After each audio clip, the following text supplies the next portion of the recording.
ओम शांति 7/3/86। शिवरात्रि पर अव्यक्त बाप दादा के मधुर महावाक्य। भोलेनाथ शिव बाबा बोले, आज ज्ञान दाता, भाग्य विधाता, सर्व शक्तियों के वरदाता, सर्व खजानों से भरपूर करने वाले भोलेनाथ बाप अपने अति स्नेही, सदा सहयोगी, समीप बच्चों से मिलने के लिए आए हैं। ये मिलन ही सदा काल का उत्सव मनाने का यादगार बन जाता है। जो भी भिन्न भिन्न नामों से समय प्रति समय उत्सव मनाते हैं, वो सभी इस समय बाप और बच्चों के मधुर मिलन, उत्साह भरा मिलन भविष्य के लिए उत्सव के रूप में बन जाता है। इस समय आप सर्वश्रेष्ठ बच्चों का हर दिन हर घड़ी सदा खुशी में रहने की घड़ियां व समय है।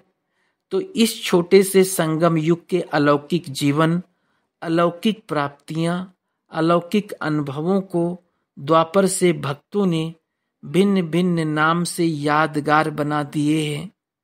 एक जन्म की आपकी ये जीवन भक्ति के 63 जन्मों के लिए याद का साधन बन जाती है।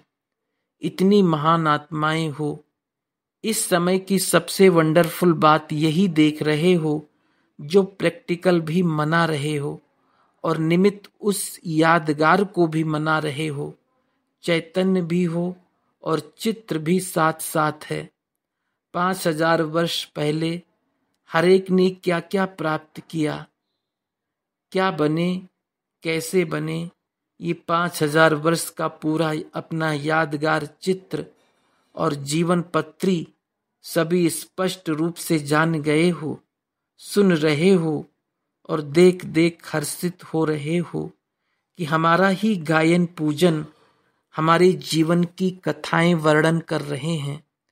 डबल फॉरेनर्स ने अपना यादगार चित्र देखा है ना, तो चित्रों को देखकर ऐसे अनुभव करते हो कि ये मेरा चित्र है।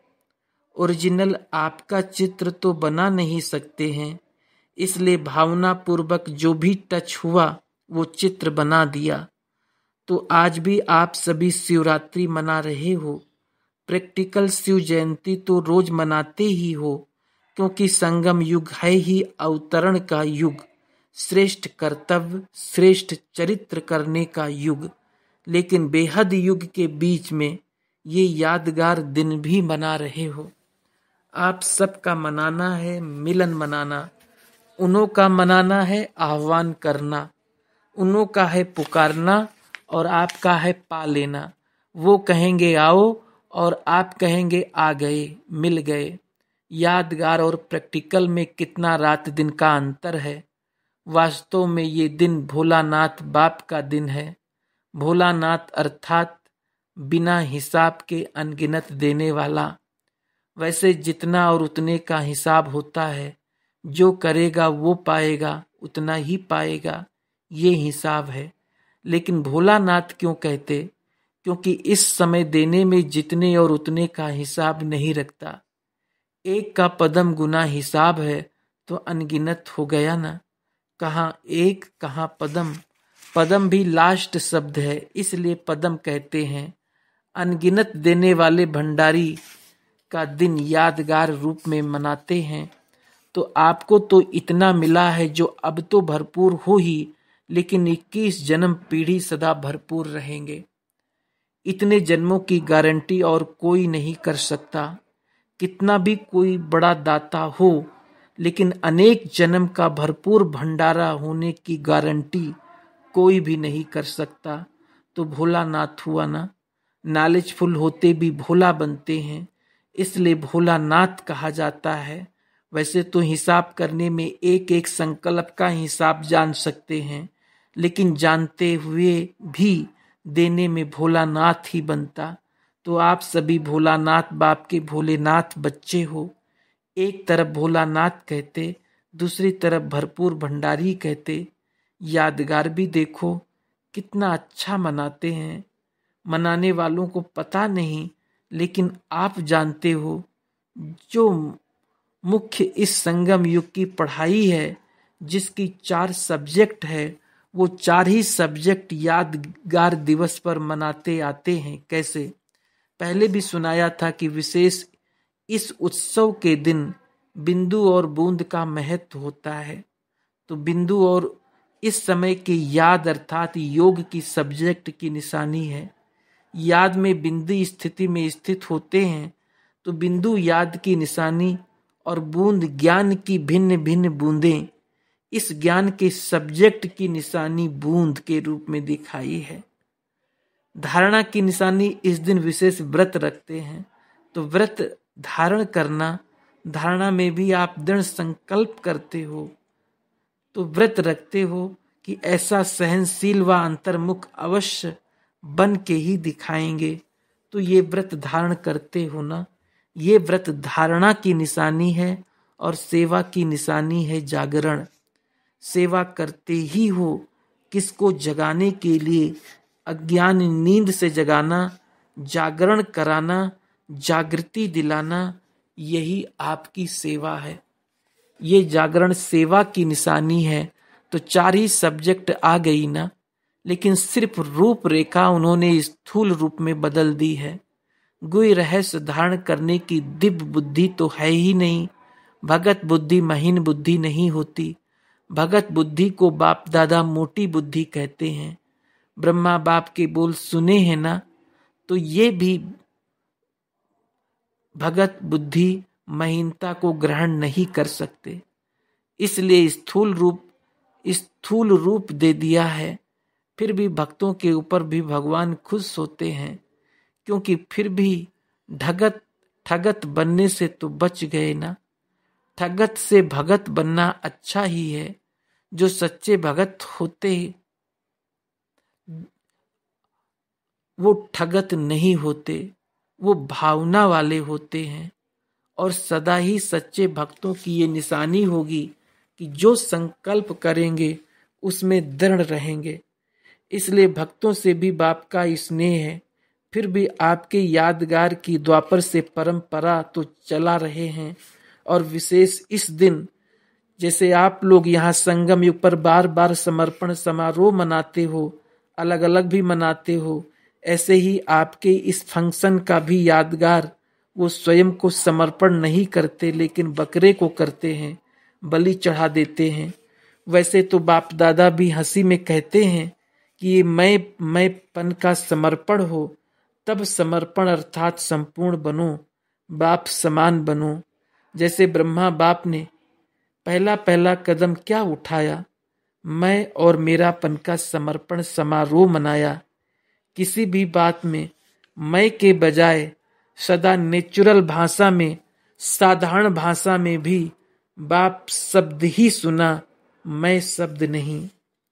मैं कर रहा हूं नहीं, बाबा करा रहा है, बाबा चला रहा है। मैं कहता हूं नहीं, बाबा कहता है। हद के कोई भी व्यक्ति या वैभव से लगाव, ये मेरापन है। तो मेरेपन को और मैंपन को समर्पण करना, इसको ही कहते हैं बलि चढ़ना। बलि चढ़ना अर्थात महाबली बनना। तो ये समर्पण होने की निशानी है। तो बनाया अच्छा है ना। भक्तों को आप भी दिल से शाबाश तो देते हो ना, फिर भी आप सबके भगत हैं। ऐसे आता है ना कि हमारे भगत हैं, या समझते हो कि बाप दादा के भगत हैं? बाप की भी भगत हैं, आपकी भी हैं। जैसे कहते हो हमारा राज्य आने वाला है, तख्त तो एक लक्ष्मी नारायण बैठेंगे, एक समय पर तो एक ही तख्त नसीन होंगे ना। लेकिन फिर भी आप लोग क्या कहेंगे? आधा कल्प हमारा राज्य है, ऐसे नहीं कहेंगे कि लक्ष्मी नारायण का राज्य है, हमारा कहेंगे ना। ऐसे ही जो बाप के भगत, वो आपके भी भगत। साक्षी होकर देखो तो बहुत मजा आएगा। हम क्या कर रहे हैं और हमारे भगत क्या कर रहे हैं, प्रैक्टिकल क्या है और यादगार क्या है। फिर भी बाप दादा भक्तों को एक बात की आफरीन देते हैं। किसी भी रूप से भारत में व हर देश में उत्साह की लहर फैलाने के लिए उत्सव बनाए तो अच्छे हैं, चाहे 2 दिन के लिए हो या 1 दिन के लिए हो, लेकिन उत्साह की लहर तो फैल जाती है ना, इसलिए उत्सव कहते हैं। फिर भी अल्पकाल के लिए विशेष रूप से बाप की तरफ मेजॉरिटी का अटेंशन तो जाता है ना। तो सुना शिवरात्रि का महत्व क्या है? ये तो है दिन का महत्व, लेकिन आपको क्या करना है? विशेष दिन पर विशेष क्या करेंगे? झंडा लहरेगा तो वो देखेंगे, पिकनिक करेंगे, गीत गाएंगे, बस यही करेंगे। मनाना तो अच्छा है, आए ही हो मौज करने के लिए। आजकल तो व्रत भी लेते हैं और फिर छोड़ भी देते हैं। जैसे भक्ति में कोई सदा काल के लिए व्रत लेता है और कोई में हिम्मत नहीं होती है तो 1 मास के लिए, 1 दिन के लिए या थोड़े समय के लिए लेते हैं, फिर वो व्रत छोड़ देते हैं। आप तो ऐसे नहीं करते हो ना। मधुबन में तो धरनी पर पाँव नहीं है, और फिर जब विदेश में जाएंगे तो धरनी पर आएंगे या ऊपर ही रहेंगे? सदा ऊपर से नीचे आकर कर्म करेंगे या नीचे रहकर कर्म करेंगे? ऊपर रहना अर्थात ऊपर की स्थिति में रहना। ऊपर कोई छत पर नहीं लटकना है, ऊंची स्थिति में स्थित हो। कोई भी साधारण कर्म करना अर्थात नीचे आना, लेकिन साधारण कर्म करते भी स्थिति ऊपर अर्थात ऊंची हो।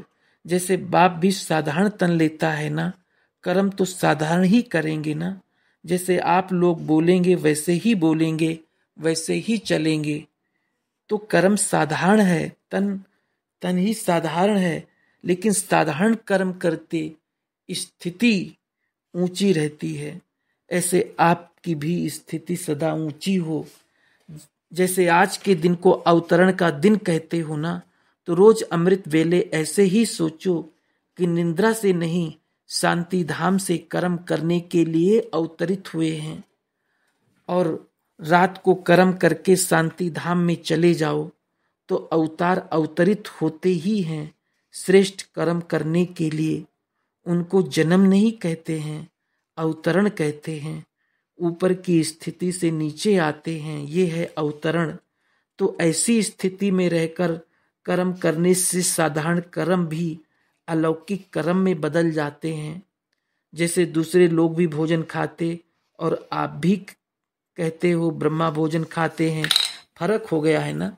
चलते हो लेकिन आप फरिश्ते की चाल चलते, डबल लाइट स्थिति में चलते हो, तो अलौकिक चाल, अलौकिक कर्म हो गया। तो सिर्फ आज का दिन अवतरण का दिन नहीं, लेकिन संगम युग ही अवतरण दिवस है। आज के दिन मुबारक तो चारों ओर से बाप दादा के साथ साथ सबको भी आ रही है। बाप दादा सभी बच्चों को मुबारक की रिस्पांड में अनगिनत मुबारक दे रहे हैं।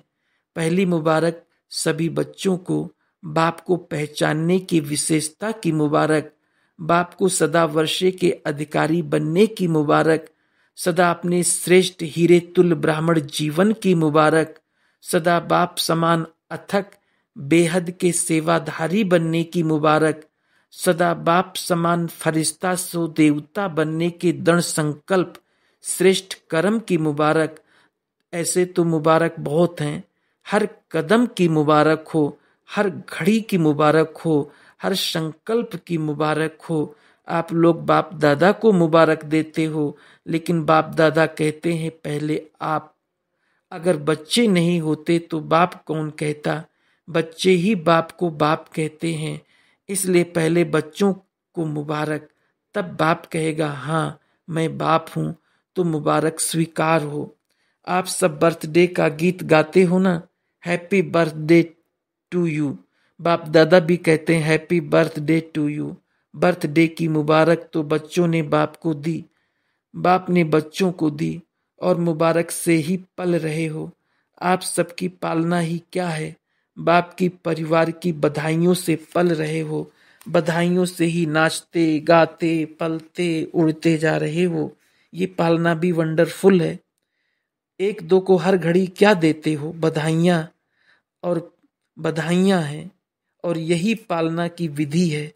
कोई कैसा भी हो है, वो तो बाप दादा जानते भी हैं, आप भी जानते हो कि नंबरवार तो होंगे ही। अगर नंबरवार नहीं बनते फिर तो सतयुग में कम से कम 1.5 लाख तख्त बनाने पड़े, इसलिए नंबरवार तो होने ही है। संख्या अभी 1.5 लाख तक पहुंची है ना, तो इतने तख्त बनाने पड़े, लेकिन बनना एक ही है, बाकी साथी बनने हैं, रॉयल फैमिली बननी है, मुख्य विश्व महाराजन तो एक ही बनेगा ना। साथ में राज्य करने वालों को लक्ष्मी नारायण तो नहीं कहेंगे। नंबर भी बदली हो गया, पहले जन्म वाले को पहला नंबर लक्ष्मी नारायण, फिर सेकंड नंबर लक्ष्मी नारायण, तो बदल गया ना। रॉयल फैमिली और राज्य के साथी ये विस्तार हो जाता है, तो रॉयल फैमिली को भी राज्याधिकारी तो कहेंगे ना, तो नंबरवार होना है। लेकिन कभी कोई को अगर आप समझाते हो कि ये रॉन्ग है, ये अच्छा काम नहीं कर रहा है, तो रॉन्ग को राइट करने की विधि या यथार्थ कर्म नहीं करने वाले को यथार्थ कर्म सिखाने की विधि, कभी भी उसको सीधा नहीं कहो कि तुम तो रॉन्ग हो। ये कहने से वो कभी बदलेगा नहीं। जैसे आग बुझाने के लिए आग नहीं जलाई जाती है, उसको ठंडा पानी डाला जाता है। इसलिए कभी भी उसको पहले ही कहा कि तुम रॉन्ग हो, तुम रॉन्ग हो, तो वो और ही दिल शिकस्त हो जाएगा। पहले उसको अच्छा अच्छा कहकर उस थमाओ तो सही, पहले पानी तो डालो, फिर उसको सुनाओ कि आग क्यों लगी। पहले ये नहीं कहो कि तुम ऐसे हो, तुमने ये क्या किया। पहले ठंडा पानी डालो, पीछे वो भी महसूस करेगा कि हाँ, आग लगने का कारण क्या है और आग बुझाने का साधन क्या है। अगर बुरे को बुरा कह देते तो आग में तेल डालते हो, इसलिए बहुत अच्छा कहकर पीछे उसको कोई भी बात दो तो उसमें सुनने की, धारण करने की हिम्मत आ जाती है। इसलिए सुना रहे थे कि बहुत अच्छा, यही बधाइयाँ हैं। जैसे बाप दादा भी कभी किसको डायरेक्ट रॉन्ग नहीं कहेगा, मुरली में सुना देगा राइट क्या है, रॉन्ग क्या है। लेकिन अगर कोई सीधा आकर पूछेगा कि मैं रॉन्ग हूं, तो कहेगा नहीं, तुम तो बहुत राइट हो, क्योंकि उसमें उस समय हिम्मत नहीं होती है। जैसे पेशेंट जा भी रहा होता है, आखिरी सांस होता है, तो भी डॉक्टर से अगर पूछेगा कि मैं जा रहा हूं, तो कभी नहीं कहेगा हाँ जा रहे हो, क्योंकि उस टाइम हिम्मत नहीं होती। किसकी दिल कमजोर हो और आप अगर उसको ये बात कह दो तो हार्ट फेल हो जाएगा, अर्थात पुरुषार्थ में परिवर्तन करने की शक्ति नहीं आएगी। तो संगम युग है ही बधाइयों से वृद्धि पाने का युग। ये बधाइयां ही श्रेष्ठ पालना है। इसलिए आपकी इस बधाइयों की पालना का यादगार जब भी कोई देवी देवता का दिन मनाते हैं तो उसको बड़ा दिन कहते हैं। दीपमाला होगी, शिवरात्रि होगी तो कहेंगे आज बड़ा दिन है। जो भी उत्सव होंगे उसको बड़ा दिन कहेंगे, क्योंकि आपकी बड़ी दिल है तो उन्होंने बड़ा दिन कह दिया है। तो एक दो को बधाइयां देना ये बड़ी दिल है, समझा। ऐसे नहीं कि रॉन्ग को रॉन्ग समझाएंगे नहीं, लेकिन थोड़ा धैर्य रखो, इशारा तो देना पड़ेगा, लेकिन टाइम तो देखो ना, वो मर रहा है और उसको कहो मर जाओ, तो टाइम तो देखो, उसकी हिम्मत देखो। बहुत अच्छा कहने से हिम्मत आ जाती है, लेकिन दिल से कहो, ऐसे नहीं बाहर से कहो तो वो समझे कि मेरे को ऐसे ही कह रहे हैं। ये भावना की बात है, दिल का भाव रहम का हो, उसके दिल को रहम का भाव लगेगा। इसलिए सदा बधाइयां देते रहो, बधाइयां लेते रहो, ये बधाई वरदान है। जैसे आज के दिन को गायन करते हैं, शिव के भंडारे भरपूर, तो आपका गायन है, सिर्फ बाप का नहीं, सदा भंडारा भरपूर हो। दाता के बच्चे दाता बन देते जाओ, सुनाया था ना, भगत हैं लेवता और आप हो देने वाले देवता। तो दाता माना देने वाले, किसी को भी कुछ थोड़ा भी देकर अगर आप उनसे कुछ ले लो तो उसको फील नहीं होगा, फिर कुछ भी उसको मना सकते हो, लेकिन पहले उसको दो, हिम्मत दो, उमंग दिलाओ, खुशी दिलाओ, फिर उससे कुछ भी बात मनाने चाहो तो मना सकते हो। रोज उत्सव मनाते रहो। रोज बाप से मिलन मनाना यही उत्सव मनाना है, तो रोज उत्सव है। अच्छा, चारों ओर के बच्चों को संगम युग के हर दिन के अवतरण दिवस की अविनाशी मुबारक हो। सदा बाप समान दाता और वरदाता बन हर आत्मा को भरपूर करने वाले मास्टर भोलानाथ बच्चों को सदा याद में रहे। हर कर्म को यादगार बनाने वाले बच्चों को सदा स्व उन्नति और सेवा की उन्नति में उमंग उत्साह से आगे बढ़ने वाले श्रेष्ठ बच्चों को विशेष आज के यादगार दिवस शिव जयंती, सो ब्राह्मण जयंती, हीरे तुल्य जयंती, सदा सर्व को सुखी बनाने की, संपन्न बनाने की जयंती की मुबारक याद, प्यार और नमस्ते। ओम शांति।